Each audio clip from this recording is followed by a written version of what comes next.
सनातन धर्म की जय।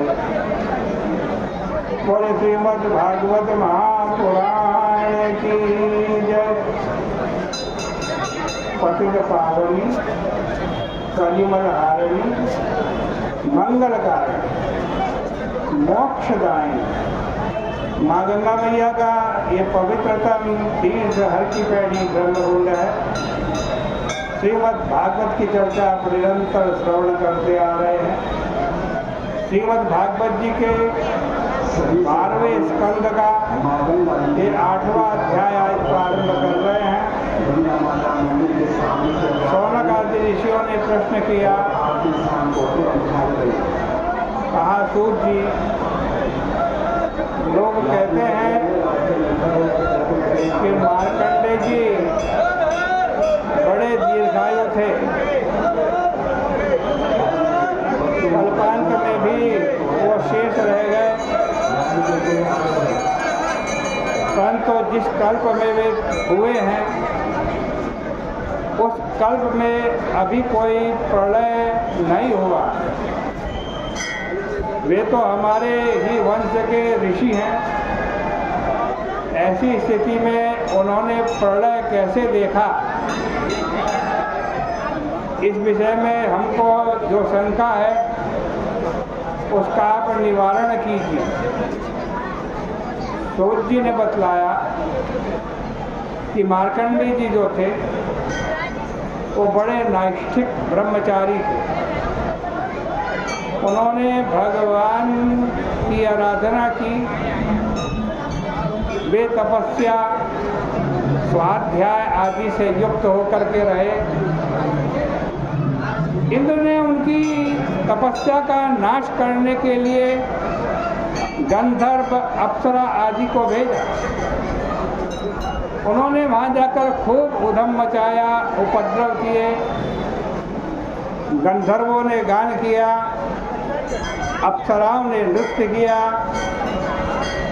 कामदेव ने अपने धनुष पर बाण चढ़ा करके छोड़ा, पर मार्कंडेय जी पर कोई प्रभाव नहीं पड़ा। अंत में ऋषि के तेज से सब भस्म होने लगे और भाग खड़े हुए। मनुष्य को छोटी सी सफलता मिल जाती है तो उसको बड़ा अहंकार हो जाता है, लेकिन मार्कंडेय मुनि को इतनी बड़ी सफलता मिलने पर भी किसी प्रकार का अहंकार नहीं हुआ, क्योंकि भगवान की जिन पर कृपा होती है उनके अंदर किसी प्रकार का विकार नहीं आता। मार्कंडेय जी के सामने जब काम अपने गणों सहित निस्तेज हो गया तब इंद्र को बहुत विस्मय हुआ। अब नर नारायण ऋषि मार्कंडेय जी के पास आए। उनमें एक श्वेत है,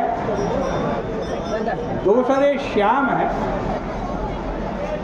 दोनों की आंखें बड़ी बड़ी हैं। शुक्ल कृष्ण नवकंजलोचनौ, दोनों अत्यंत सुंदर हैं, चतुर्भुज हैं और मृग चर्म धारण किए हुए हैं। उनको देखकर मार्कंडेय जी को बहुत आनंद हुआ। उन्होंने उनको आसन पर बैठाकर उनकी खूब पूजा की। मार्कंडेय जी ने कहा, महाराज मैं आपकी महिमा का क्या वर्णन करूं, आपकी वजह से ही हमारी वाणी बोलती है, जीभ हिलती है और सांस चलती है। यद्दर्शनम निगम आत्मरह प्रकाशम, आपके दर्शन से आपके स्वरूप का ज्ञान हो जाता है, जिसके विषय में ब्रह्मा आदि भी मोहित हो जाते हैं। तन सर्ववाद विषय प्रतिरूपशीलन, जब वाद विवाद होने लगता है तब आप जो जैसा कहता है वैसा ही शील स्वभाव धारण कर ले। वास्तव में अब विज्ञान घन है।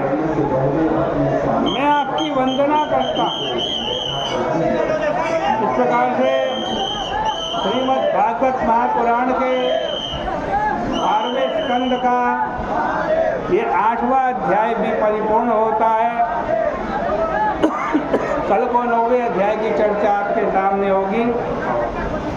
प्रेम से मिलकर आरती करें।